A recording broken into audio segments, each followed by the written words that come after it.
You're listening to KRUULP 100.1 FM, the voice of Fairfield, Iowa and beyond, the Midwest's only solar-powered radio station. My name is Dennis Ramundi. My show, Speaking Freely. My co-host in another special edition of Speaking Freely is author Philip Goldberg, author of American Veda, along with many other books. And our guest today, Gadadhara Pandit Dasa, who is currently serving as a lecturer and first ever Hindu chaplain at Columbia University in New York City, also at New York University and the Union Theological Seminary. Pandit Dasa has written several articles in the Huffington Post, and I want to thank you for taking the time, Pandit, for coming on our show today. Thank you. I'm happy to be here. Pandit, let's begin with the subject of your new book, which we should mention, and I'll let you give the title.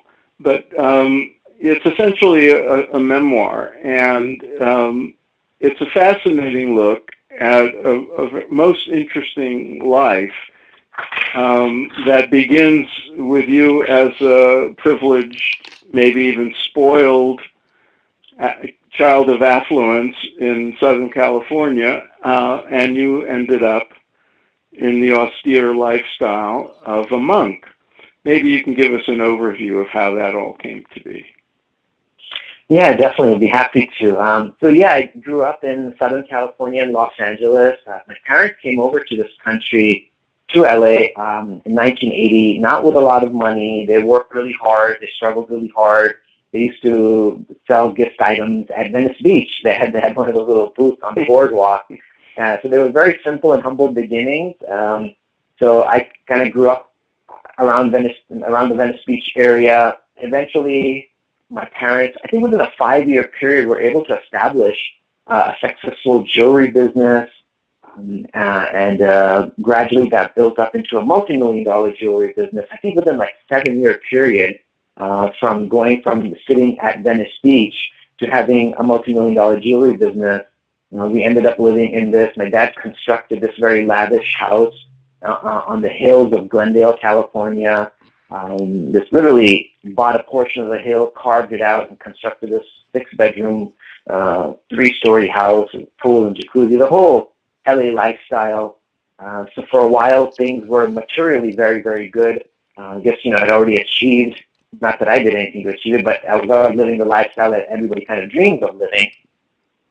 However, it was around 1992, 1993, when my parents' business, because he had a jewelry manufacturing plant, and that plant caught on fire due to heavy rain, and basically burnt the business down. We pretty much lost everything, and because our entire lifestyle was being supported by the business, our entire lifestyle basically just kind of diminished right in front of our eyes, where we lost the multiple properties, including our home, the multiple vehicles that we owned. And at that point, my parents, or my dad, tried to explore new business opportunities in East Europe. I was 21 at the time, really kind of confused as to what was happening because I wasn't really involved in the business. I was just having fun. My dad decided to explore some business opportunities in East Europe, some import-export opportunities, hoping to quickly make back what he had lost and get back to the lifestyle that he had worked so hard to establish. So he went off to East Europe, Bulgaria, which was in 1993. It had just come out of communism like a year or two before, so the country was in a bit of a mess. And, my mom and I decided, well, there's no point in us living here in LA while he's over there and we're losing things left and right. We decided to pack up our bags and also move off to Bulgaria. So now our whole family has been completely uprooted. We've lost everything that we own and that we had owned. And now we're living out of a 1-bedroom apartment in a building in post-communist Bulgaria, a country that, as far as I was concerned, was at least 40 years behind in technology. No one on the streets spoke English. It was as uprooting an experience as one can imagine. And I think it was that kind of uprooting experience that was needed for me it was a wake-up call for me. It was a sort of a kick in the butt that, okay, life's not going to be as simple as I thought it was going to be. And that made me explore my own spirituality in a serious way for the first time. My parents were Hindu, so I grew up doing some Hindu rituals and prayers at home, but I never questioned anything because the part of LA that I grew up in, there were no Indians there, so we were pretty much the only Indian family in that area, so there wasn't anyone else I could discuss this with, and I wasn't going to talk about my Hinduism and all the foreign aspects of Hinduism with all my Western friends of Christian background, because I would obviously become the object of ridicule, so I kept it to myself. But now that I was alone in Bulgaria and really questioning, what is it in life that caused me to gain so much, and why did I lose everything? What role did I have to play in it? What does karma mean? Why did I really deserve to lose this much? Why is life playing this game with me? Is God playing a game with me in my life? Like, all these questions were really going through my mind. And so at that time, it was a perfect time because everything on TV was in Bulgarian or Russian, so I couldn't watch TV. I couldn't really play any sports, go to the beach. These are the things that I like to do. So literally everything that I enjoyed doing was stripped away from me. I had time to just introspect and reflect on the bigger questions of life. Why am I here, and why do things happen, good things and bad things, and what is this life all about? And that's when I started to read the Bhagavad Gita. The Bhagavad Gita was the primary spiritual text of India, probably the most prominent and popular Hindu text, literally meaning the song of God. Gita means song. And I'd heard of the Bhagavad Gita, but knew nothing about it until that point. And it talks about a warrior prince who had been stripped of his kingdom and was forced to live in a forest. And I could relate to that. I felt like I had been stripped of my kingdom, and going to Bulgaria was for me like going to the forest. So I could really relate to this individual and how this individual really inquired into his own spirituality after he had been stripped of everything, and now he had a very difficult decision to make in his life, whether to engage in a battle or not. So for me, my battle was just beginning. The battle of life was just beginning, and I began to question, and the Bhagavad Gita really helped me to answer a lot of the questions. I would say that it kept me on my feet. It kept me, because it helped me understand why things do happen. It helped me understand karma, that what goes around comes around, and whatever I'm struggling with or suffering at that moment is a product of something that I had done either in this life or a previous life. And even though I did battle with that concept a little bit, it wasn't easy to swallow or digest. I gradually accepted that it's got to be that, because there was, for me, no other solution. Either I just blame God or blame everyone else, or just accept that maybe my life is bigger than just for this one life, and maybe something from a previous life is now coming back to me. That started to make sense to me. And that led directly to your taking vows and becoming a monk. How long was it from that point? So from 1993 to 1995, I was in Bulgaria. In 95, the situation in the country was getting a little more dangerous and unpredictable, so we decided to leave and come back to the U.S. This time we didn't go to the West Coast, we came to the East Coast. My dad wanted to try a business in Manhattan. So I tried to help him with his business. I tried doing some other work on my own, going into the mortgage business, becoming a loan officer in finance. We tried a variety of different things. Nothing was really working out. Life was still kind of topsy-turvy. And at that point, I started to go deeper into other spiritual texts of India and started visiting a local temple in the New York and New Jersey areas, and some temples out here, really digging deep and trying to figure out what I wanted to do. And that's when I decided in September of 1999 that I wanted to take a break and go to India for a month. I didn't go to India with the intention of making vows. That wasn't my intention. I just wanted to take a break from everything and just be by myself for a while in a spiritual environment and cultivate my spirituality and study some scriptures and meditate. I just wanted to take a retreat, as a lot of people take retreats. They don't expect that retreat to become a full-time engagement. So I went to India in September of 1999, thinking I'll come back in 30 days and just, continue life as it was going on. But that 1 month of living in a monastery with 40 monks, sleeping on the floor, like on a straw mat, waking up at 4 in the morning to start the meditation practices, a devotional chant, that lifestyle really grew on me, and I really started to fall in love with it. It just felt like it was a cleansing experience. My heart felt a certain satisfaction that I had never, ever felt in my life, even when we had all that money and wealth and everything. Those 30 days did something that was really powerful. So I extended my stay in India for a total of 6 months. But I didn't want to walk away from that. I wasn't ready to walk away from something that was giving me so much joy. And a connection with the divine, a connection with God, which I'd never really felt the way I did. So after those 6 months, I came back to the East Coast, and I moved into a monastery in Manhattan. I'd known some of the folks from here, and so I moved in to a tiny little apartment, like a 2-bedroom, 3-bedroom apartment in Manhattan. That was where a few monks were living. And even when I moved in here, I didn't expect to really become a monk. I just thought that lifestyle was so great. I want to continue my meditation. I want to continue practicing and serving.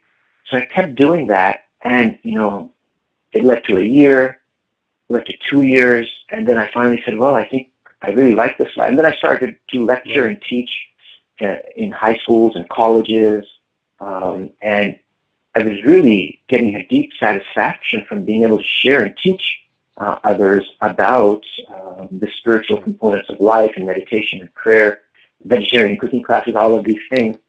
And at that point, I decided, okay, I'm going to give this lifestyle a shot. So it took me a good year in the monastery before I decided to make vows of monastic life. And even when I did, my teacher, Raghunath Swami, he said, you're in a student phase of your life, and you can remain in it for as long as you like. You don't have we to have make to take lifelong a station break here.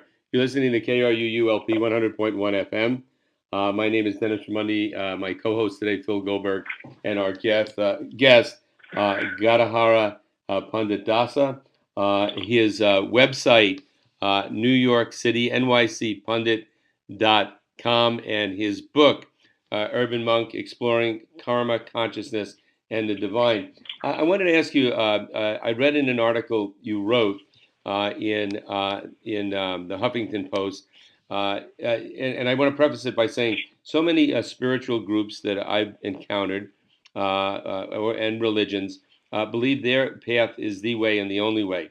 You write in your article that we have to stop walking around thinking we've got the right path and everyone else is wrong.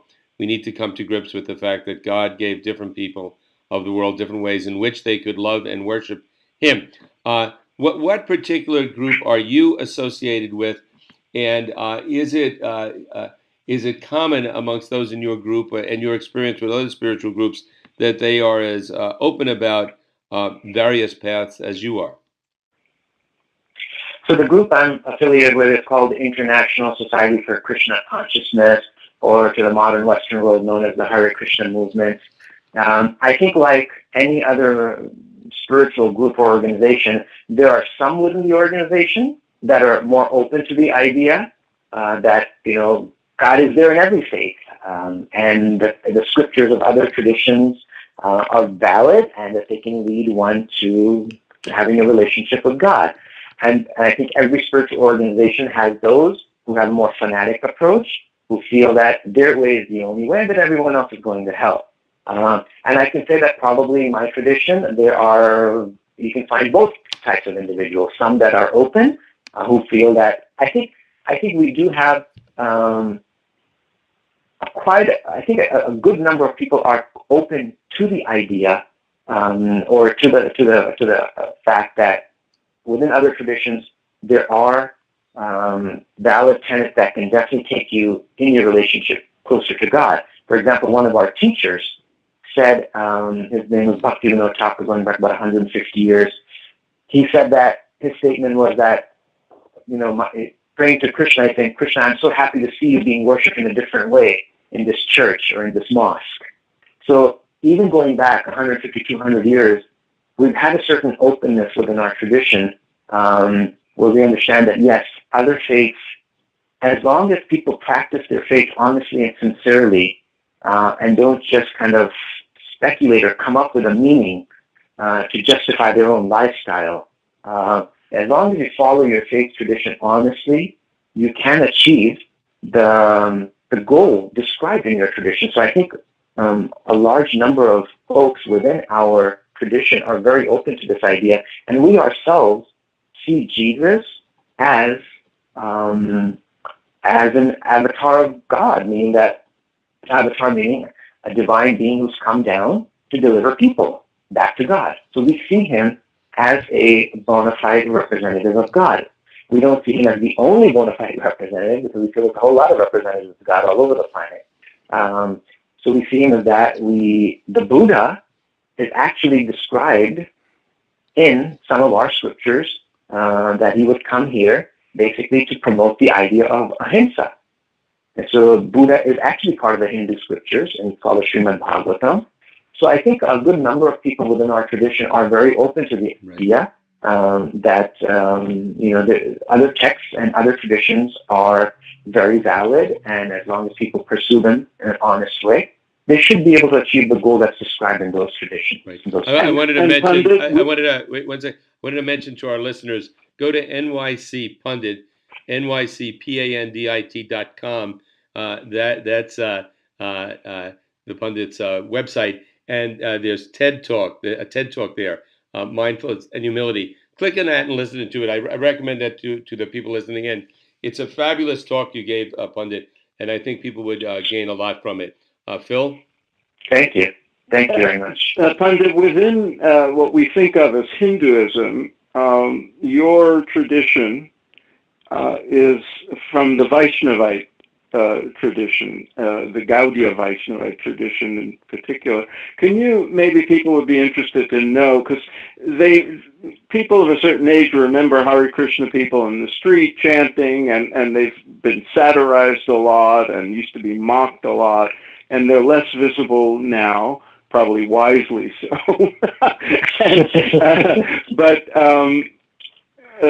Tell them about the tradition that this comes from, because I think a lot of people just thought it was invented in the 60s by hippies or something.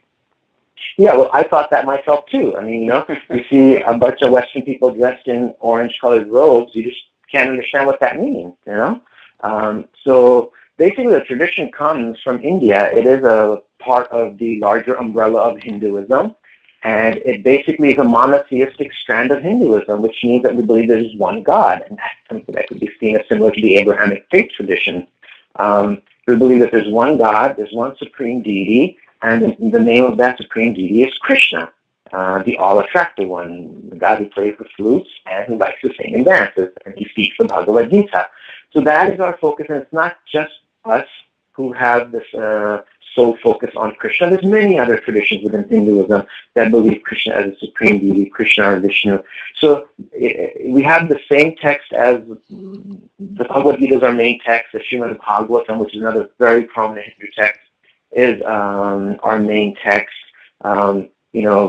Adhering to a vegetarian lifestyle is one of the tenets of our tradition, the Hare Krishna movement, which is also a tenet within Hinduism and Buddhism, or Jainism, that to live a lifestyle in which we're not harming other living beings for the satisfaction of our tongue and desires, right? So ahimsa or nonviolence is a huge aspect of our tradition.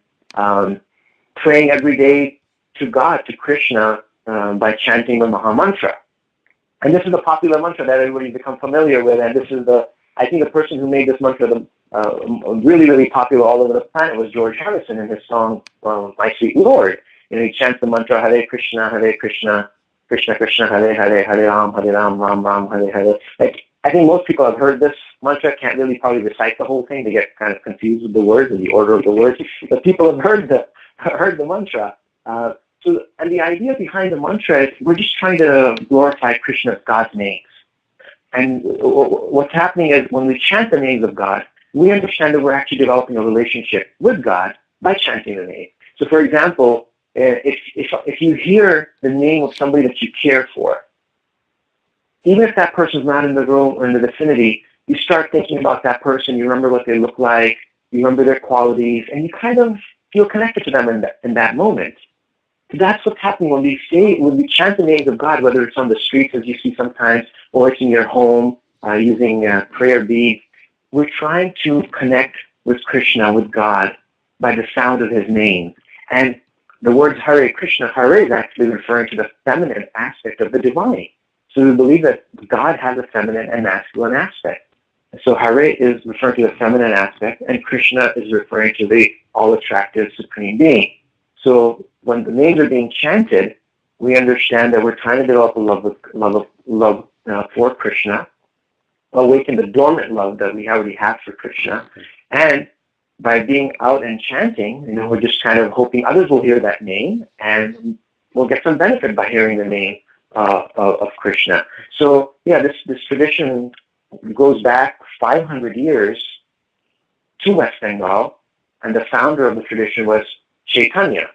So this is not something that was at all started in the West. It started with Chaitanya in West Bengal 500 years ago and brought to America by Prabhupada, who was born in Calcutta, came to this country at the age of 70 and brought this very ancient tradition over. He didn't come over with a bunch of followers and a bunch of money. He had basically no dollars in his pocket when he left India. He came over on the ship. It took him over 30 days to get here on the ship.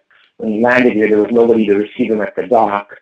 So it was also very humble, simple, and austere beginnings, which led into something really beautiful and fabulous that's helped a lot of people on spiritual, emotional, and physical levels. For those just tuning in, you're listening to KRUU-LP 100.1 FM. My name is Dennis Ramondi, my co-host Phil Goldberg, and our guest today, Gadadhara Pandit, currently serves as lecturer and first ever Hindu chaplain at Columbia University, NYU, and the Union Theological Seminary in New York. His website, NYC Pandit, that's Pandit with an A, Pandit, .com, and again, I recommend you listen to his TED Talk. In regard to the Hare Krishna movement today, I spend some time every year and a few months in San Diego, and there's a temple, the Hare Krishna temple, and I go there on Sundays often because in the evening there's a great feast, there's a great meal. They're very generous. It's usually free or inexpensive, and you get a feel for your organization, what they do, and generally I meet very nice people. And I noticed that what's also different these days about the Hare Krishna movement is I see when I go there, not only Westerners, but a lot of Indian Americans from India who come there, and they utilize it as a bhakti temple. Can you tell us a little bit about what a bhakti temple is? Well, the word bhakti literally just means devotion, and what kind of devotion? Devotion to God. So, yeah, it is a place that a lot of Indians will come. They may not identify themselves, we're Hare Krishnas. Like if you talk to my parents who are initiated into the Hare Krishna movement, if you ask them what tradition are you, they might just say, we're Hindus. They don't feel a need to specify themselves as Hare Krishna. So a lot of Indians are coming in. Indians have always been coming into our temples. From the time our temples were established in the 60s, the Hindu, at that time, there just were not a lot of Hindu temples in the country, and Swami Prabhupada was probably one of the first to start establishing Hindu temples, Krishna temples. So the Hindu community has always been walking through the door because this is familiar to them. This is their tradition. And now it's natural that the next generation of Indians are finding their way also into the temple and just connect with God in a devotional perspective. And devotion means, when you experience devotion to anyone, whether it's God or even a family member, devotion has to be followed up by some service. So if you love someone, you naturally want to serve them. And that's the meaning of bhakti. Like we're trying to develop love for God. And we can't just sit around developing love for God. We have to serve. Like somebody tells you, hey, I really love you, but they never do anything for you. I would say that's not really falling in the category of love unless they're just too far away to do anything for you. Even then, if they really want to, they can. So the idea is that someone coming into the temple is they're praying and they're doing some service in the temple or giving some kind of a donation to the temple, doing what they can as a way of developing their bhakti or devotion to God. So that's what a bhakti temple is. I mean, a temple that helps you develop your love for God by helping you engage in service, and a practice, helping you practice a certain tradition and helping you develop a meditation practice, and also helps you, educates you in the tenets of that tradition, because if you engage in something without real knowledge of it, that could eventually lead to fanaticism.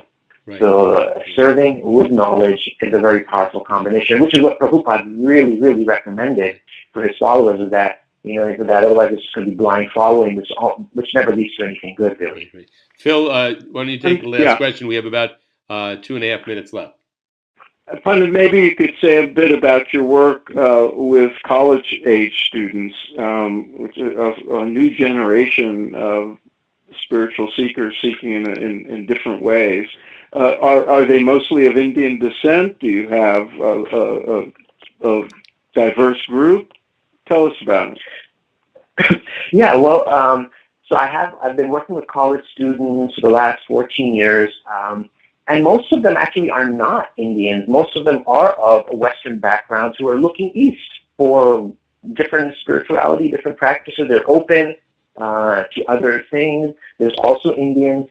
So I've been basically doing a lot of meditation sessions with college students with the idea of helping them reduce stress and becoming more focused, and also developing their spirituality. I've been doing vegetarian cooking classes. I don't do those so much anymore, but the idea of teaching a vegetarian lifestyle and feeding them. So that's something they've been really appreciative of. It's been a great experience with the college students, always very open.